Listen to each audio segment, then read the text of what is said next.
Welcome to Marvelicious Toys.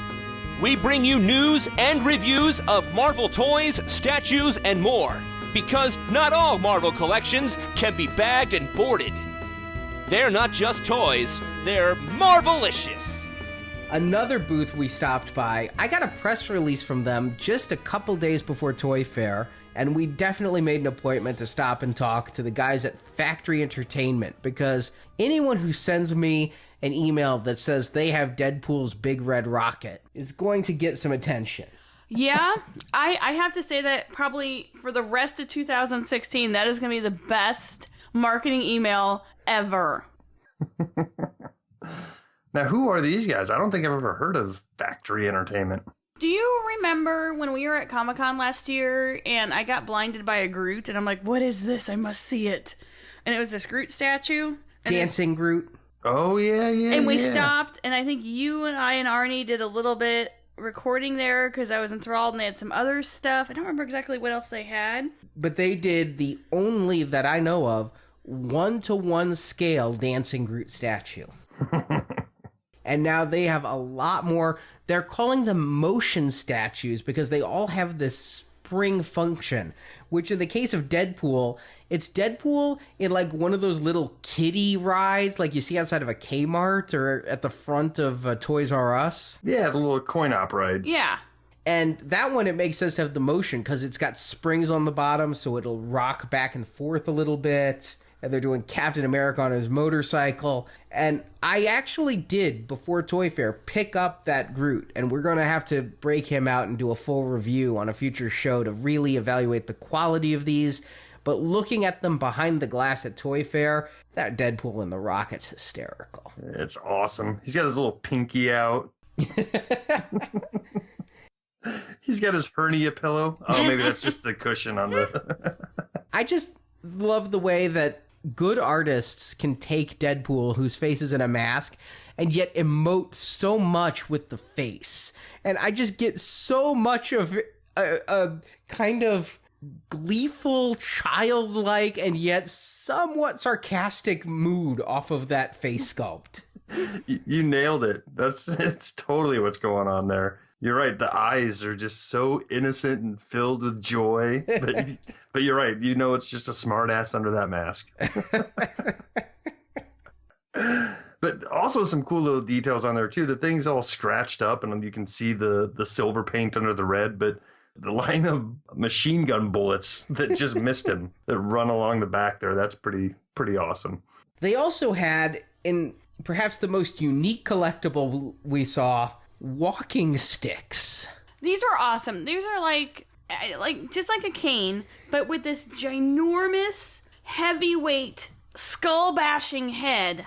That is the handle. And it had Daredevil or Spider-Man. It's honestly the kind of walking stick you'd expect Kingpin to carry if he decided to have the head of his enemy on his walking stick. Oh, it's a pimp stick. Yeah. Nice. And these things were heavy. He let me hold the prototype of that thing. He had it right when he told me it was like a trailer hitch. That thing is like a brick. These are still pretty hefty, solid metal heads, though, to the walking sticks. I think it was John on our Facebook page who said he wished we lived in a society that would allow for just us to carry walking sticks for style, because he would so carry one of these. Why can't you? You'd be totally like a droog. I'm singing in the rain. They were awesome. If I needed one, I would totally carry one of those. I'd carry the Daredevil one, I think, or the Spider-Man. Maybe I'd have to have both depending on my mood. And I don't feel like I need one to carry one. I'm like, but then again, I'm the kind of person who thinks capes should make a comeback too. So a cape and a walking stick. Well, you have a cape, so. And not like a cheap cosplay cape. You have a fine cape, Arnie. You'll need that stick to beat the women off. Well, let's talk about their monolith, because that was probably one of the most impressive things I saw as far as statues go at Toy Fair. This thing is impressive. It's based off of the very classic, iconic Alex Ross painting that has Black Panther, Hawkeye, Cap, Wasp, Iron Man, Thor, Scarlet Witch, and Vision. And it's just recreated exactly. And because that painting is waist up, these are all busts that come together to just recreate it in a three-dimensional way. I haven't seen stuff like this since Kotobukiya was doing like their 360-degree statue type thing where they were just recreating a painting so well. Yeah, I mean, this is a 3D painting, essentially. I mean, that is dead on to the original artwork. It's $800, but for that, you're not only getting all of those busts and Wasp, but also a signed print by Alex Ross. Oh, cool. So is it individual busts or is it one big piece? They call it their monolith. But not sold individually as busts? No, it's just sold as the monolith. Yeah, they all look pretty good. The only one that's giving me a little bit of pause is the Scarlet Witch. She looks a little Judy Garland stoned out or something. But yet, it's exactly like the painting. I've never liked how Scarlet Witch looked in that painting either. Very true.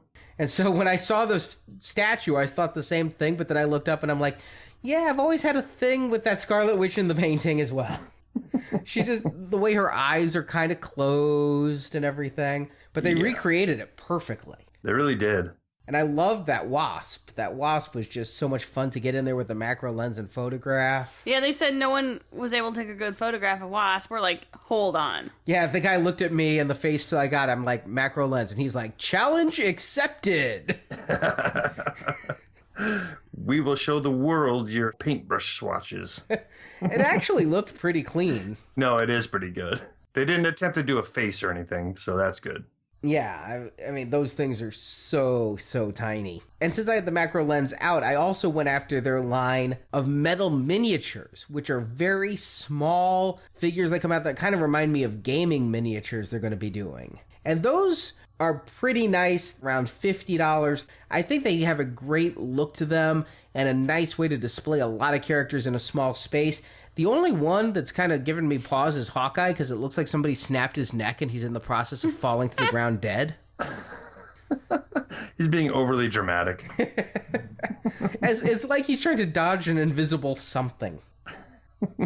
But even with the macro lens out and getting real up close and personal with those, their paint was pretty clean and it looked pretty nice. And remember, these are just 2-inch figures. Yeah, that's some good detail for that size. They reminded me of those, like the Warhammer type figures that people paint on their own. Mm-hmm. That's a level of detail where you've got someone who spent 40 hours, then, can't pay their rent that month because they had to paint their figure. And of course, they got a Hulkbuster that caught my eye, so I will be watching that one with great interest. Thanks for watching this video. You can see full episodes of Marvelicious Toys with more collecting news and reviews at marvelicioustoys.com. We also have thousands of toy and collectible photos in our photo gallery. If you enjoyed this video, please subscribe to our YouTube channel. Until next time, make mine Marvelicious.